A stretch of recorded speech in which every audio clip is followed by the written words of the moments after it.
الحمد لله نحمده ونستعينه ونستغفره ونؤمن به ونتوكل عليه ونعوذ بالله من شرور أنفسنا ومن سيئات أعمالنا من يهده الله فلا مضل له ومن يضلله فلا هادي له ونشهد أن لا إله إلا الله وحده لا شريك له ونشهد أن محمدًا عبده ورسوله أصلي وأسلم عليه وعلى آله وصحبه أجمعين أما بعد فإن الله تبارك وتعالى قال في القرآن المجيد أعوذ بالله من الشيطان الرجيم بسم الله الرحمن الرحيم إنا نحن نزلنا الذكر وإنا له لحافظون وقال النبي صلى الله عليه وسلم إن الله يرفع بهذا الكتاب أقواما ويضع به آخرين أو كما قال عليه الصلاة والسلام۔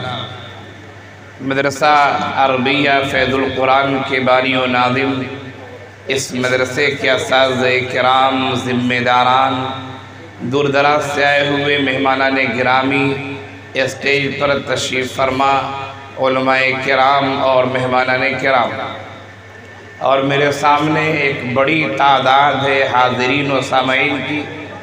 وقت کافی ہو چکا ہے، لمبی گفتگو کا وقت بالکل نہیں ہے۔ میں دو تین باتیں آپ حضرات کے سامنے پیش کرنا چاہتا ہوں۔ سب سے پہلی بات تو یہ کہ وہ حفاظ یا وہ طلبہ جنہوں نے قرآن مجید کا حفظ کیا اور اللہ تعالیٰ نے ان کے سینے میں قرآن کو محفوظ کروایا، وہ انتہائی قابل مبارکباد ہیں۔ ان کے والدین بھی قابل مبارکباد ہیں اور وہ طلبہ بھی قابل مبارکباد ہیں۔ کیوں؟ اس لیے کہ قرآن سے پہلے جتنی بھی آسمانی کتابیں نازل ہوئی ہیں ان سب کتابوں میں رد و بدل ہو گیا ہے، ان سب کتابوں میں تحریف ہو گئی ہے۔ توریت اپنی اصلی حالت میں نہیں ہے، زبور اپنی اصلی حالت میں نہیں ہے، انجیل اپنی اصلی حالت میں نہیں ہے، اور اسی طرح حضرت موسیٰ علیہ السلام، حضرت ابراہیم علیہ السلام پر جو صحیفے نازل ہوئے، جو کتابیں نازل ہوئی، ان کتابوں میں سے کوئی اپنی اصلی حالت میں نہیں ہے۔ اگر کوئی کتاب اصلی حالت میں ہے اور قیامت تک رہے گی تو وہ کتاب ہے جو آقا نامدار احمد مجتبیٰ، ساقی کوثر، شافع محشر، آخری نبی، خاتم الانبیاء والمرسلین محمد رسول اللہ صلی اللہ علیہ وسلم پر جو کتاب نازل ہوئی ہے وہ کتاب قیامت تک محفوظ رہے گی۔ اس میں لاکھ کوئی تبدیلی کرنا چاہے وہ تبدیلی نہیں کر سکتا ہے، تبدیلی کرنے والا ناکام ہو جائے گا، اور اللہ تعالیٰ نے اس کتاب کی حفاظت کی ذمہ داری خود لے رکھی ہے۔ اللہ تعالیٰ جس سے چاہے حفاظت کروا سکتا ہے۔ یہ چھوٹے ننھے منھے بچے ہیں جو کل جوان ہوں گے، کل بڑے ہوں گے۔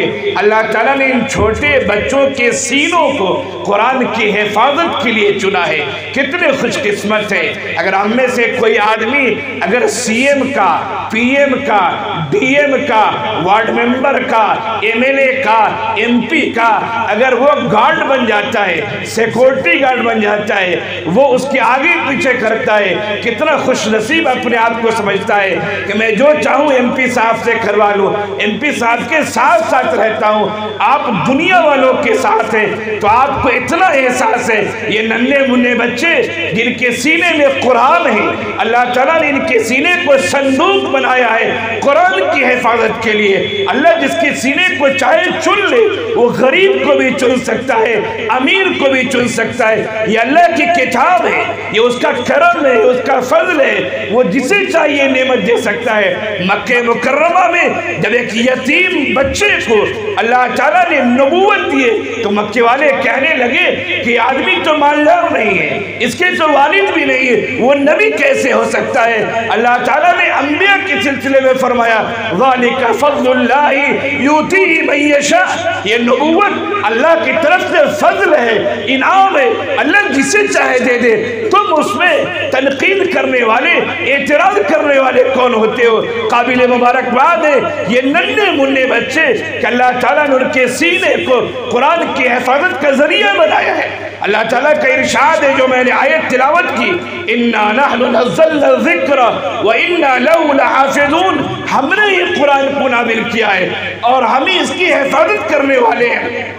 پھر میں ایک بار ان بچوں کو، ان کے والدین کو، ان کے اساتذہ کو اور مدرسے کے ذمہ داران کو اور وہ حضرات جو مدرسے کا تعاون کرتے ہیں، مدرسہ بغیر تعاون کے نہیں چلتا ہے۔ ایک گاڑی ہے، 2 ویلر ہو 4 ویلر ہو، اس کے چلنے کے لیے پیٹرول چاہیے اور پیٹرول کے لیے پیسے چاہیے۔ ایک ادارہ چلنے کے لیے یقیناً بہت سارے افراد کا تعاون چاہیے۔ جن لوگوں نے بھی تعاون کیا وہ سب قابل مبارکباد ہیں، اللہ ان کے تعاون کو قبول فرمائے، ان بچوں کے حفظ قرآن کو اللہ قبول فرمائے۔ ان بچوں سے میں کہوں گا، اسی طرح دوسرے جو حفاظ کرام ہیں ان سے میں ایک بات کہوں گا کہ 2 باتیں ہوتی یاد رکھیے، ایک ہوتا ہے قرآن کو حفظ کر لینا اور ایک ہوتا ہے قرآن کو حفظ کو باقی رکھنا۔ ایک ہوتا ہے یاد کرنا اور ایک ہوتا ہے یاد رکھنا۔ یاد کرنا آسان ہوتا ہے، 3 سال 4 سال آپ نے محنت کی، قرآن یاد ہو گئے آپ کو، لیکن یاد رکھنا مشکل ہے کہ قیامت تک، بلکہ یہ کہا گیا مرتے دم تک، مرتے دم تک آپ کے سینے میں قرآن محفوظ رہے۔ یہ قرآن کو رکھنا بہت مشکل ہوتا ہے۔ میں آپ سے کہوں گا آپ اپنا معمول بنائیں، ہمیں روزانہ 1 پارہ کی تلاوت ضرور کرنی، یا 1 پارہ صبح میں تلاوت کریں، 1 پارہ شام میں تلاوت کریں۔ انشاءاللہ اگر آپ نے یہ معمول بنا لیا 1 پارہ روز پڑھنے کا یا 2 پارہ روز پڑھنے کا، آپ مرتے دم تک کریں، قرآن نہیں بھولیں گے انشاءاللہ۔ لیکن عام طور سے لوگ اسے چھوڑ دیتے ہیں۔ تو طلب عزیز کے لیے نصیحت تھی اور ان کے گارجین کے لیے، سرپرستوں کے لیے، والدین کے لیے، معاونین کے لیے مبارکبادیاں میں نے پیش کی۔ ایک دوسری بات کہتا ہوں دوستو، وہ دوسری بات ہے کہ قرآن تو انہوں نے حفظ کیا، اپنے سینے محفوظ رکھا، لیکن قرآن کریم میں جو باتیں ہیں وہ باتیں سبوں کے لیے۔ ایسا نہیں کہ جو عالم ہے اسی کو قرآن پر عمل کرنا ہے، جو حافظ ہے اسی کو عمل کرنا ہے، جو فاضل اور مفتی اسی کو عمل کرنا نہیں۔ قرآن کریم عمل کے لیے نازل ہوا ہے تمام مسلمانوں کو، بلکہ مسلمانوں کے علاوہ جو غیر مسلم ہے ان کو بھی اس کتاب کو پڑھنا چاہیے، مطلب معلوم کرنا چاہیے۔ یہ قرآن کریم صرف مسلمانوں کی نازل نہیں ہوا ہے، یہ قرآن کریم سارے انسانوں کی ہدایت کے لیے نازل ہوا ہے، سارے انسانوں کی ہدایت کے لیے۔ لیکن دوسرے حضرات نے جو مسلمان نہیں ہیں انہوں نے سمجھا یہ تو مسلمان کی کتاب ہے، یہ تو میاں کی کتاب ہے۔ نہیں، یہ گاڈ گفٹ ہے، یہ اللہ کی طرف سے انعام عطیہ ہے، جو آخری نبی پر معجزے کے طور پر یہ کتاب نازل ہوئی، اور یہ کتاب سب کے لیے ہے۔ اللہ تعالیٰ صرف مسلمانوں کا نہیں ہے، وہ اللہ ساری کائنات کا ہے، وہ اللہ انسانوں کا بھی ہے، اور وہ اللہ جنات کا بھی ہے، وہ اللہ حیوانات کا، وہ اللہ جمادات کا بھی ہے، وہ اللہ پیڑ پودے کا بھی ہے، وہ اللہ ساری کائنات کا ہے۔ ساری کائنات اللہ کی مخلوق ہے، اللہ خالق ہے، اللہ خالق ہے، ساری کائنات مخلوق ہے۔ تو یہ قرآن سارے انسانوں کے لیے، سارے جناتوں کے لیے یہ پڑھنا چاہیے اور ہدایت کا راستہ معلوم کرنا چاہیے۔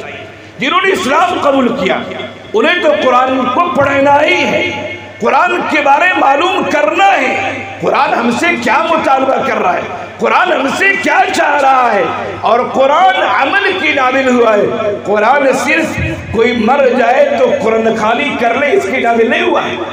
آپ قرآن پڑھیں گے ثواب پہنچائیں گے، ثواب ملے گا انشاءاللہ، لیکن قرآن کی تلاوت کا معمول بنائیے، ہر گھر میں قرآن کی تلاوت ہونی چاہیے۔ آج آپ عاملوں کے بعد بھاگتے ہیں، جھاڑ پھونک کرنے والوں کے بعد بھاگتے ہیں اور کہتے ہیں ایسا ویسا ہو گیا، کیوں ایسا ویسا ہوا؟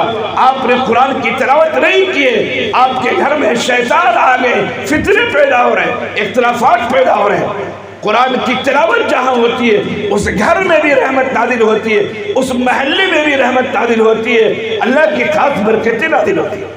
تو میری دوسری بات یہ کہ قرآن کی تلاوت کا معمول بنائیے تمام مسلمان، اور قرآن کیا کہتا ہے، قرآن کے احکامات کو معلوم کرنے کی کوشش کیجیے۔ ایک تیسری بات میں یہ کہوں کہ یہ جو ادارے ہیں، یہ مدرسہ عربیہ فیض القرآن ہو یا اس جیسے دیگر ادارے ہوں، ان اداروں کو تعاون کی ضرورت پیش آتی ہے۔ سب سے پہلا تعاون یہ ہے کہ آپ اپنے بچوں کو ان مدرسوں میں بھیجیں۔ سب سے پہلا تعاون یہ، آپ شام میں بھیجیں، اسکول میں پڑھائیں بچوں کو، عربی پڑھانے کے لیے شام میں بھیجیں، صبح بھیجیں۔ حافظ بنانا چاہتے ہیں مستقل داخلہ کرا دیں۔ تو سب سے پہلا تعاون اڑوس پڑوس کے لوگوں کا، مسلمانوں کا یہ ہونا چاہیے کہ اپنے بچوں کو مدرسے میں داخل کروائیں۔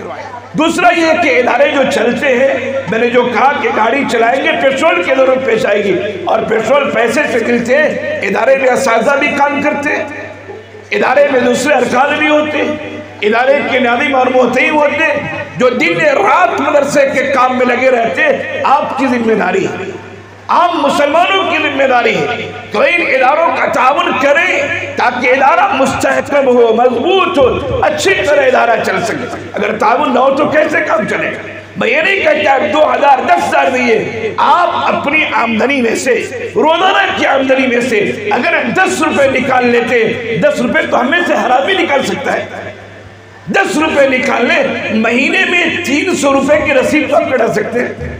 کم سے کم بتا رہا ہوں 10 روپے تو ہم چان اور پان اور بیڑی میں ختم کر دیتے ہیں۔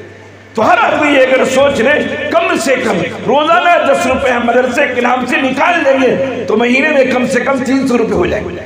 اگر اللہ نے بڑے کے استطاعت دیے، آپ روزانہ 100 روپے نکالیے، مہینے میں 3000 ہو جائیں گے، روزانہ 500 نکالیے۔ ہر آدمی اپنی حیثیت کو جانتا ہے۔ تو دوستوں مدرسے کا تعاون کرنا چاہیے۔ 3 باتیں میں نے کہی، قابل مبارکباد ہے یہ طلبہ عزیز جنہوں نے حفظ قرآن کی دولت کو اپنے سینے محفوظ رکھا، ان کے والدین، ان کے اساتذہ بھی قابل مبارکباد ہے۔ دوسری بات میں نے آپ سب کے لیے کہی ہے کہ قرآن کریم کی تلاوت گھر میں ہونی چاہیے تاکہ برکتیں نازل ہوں اور شیاطین اور جنات سے آپ محفوظ رکھیں۔ اور تیسری بات ہم نے یہ کہی کہ ان اداروں کو تعاون کی ضرورت ہوتی ہے۔ پہلا تعاون آپ اپنے بچوں کو بھیجیے، مستقل رکھیے یا مورننگ ایوننگ کلاسز کے لیے بھیجیے۔ اور نمبر 2 پر تعاون آپ کا مال سے بھی ہونا چاہیے۔ آپ مہینے میں 100 روپے دیجیے، 50 روپے دیجیے، لیکن معمول بنا لیجیے کہ ہمیں اتنا تعاون کرنا ہے۔ آپ دیکھیں گے کچھ دنوں میں دیکھیں گے کہ آپ کے اس پیسے میں برکت ہو رہی ہے۔ اللہ تعالیٰ آپ پر خصوصی رحمتیں نازل کرے گا اگر آپ دین کے راہ میں نکلنے والوں کا تعاون کریں گے۔ اللہ تعالیٰ ہم سب کو کہنے سننے سے زیادہ عمل کی توفیق عنایت فرمائے۔ وآخر دعوانا الحمدللہ رب العالمین۔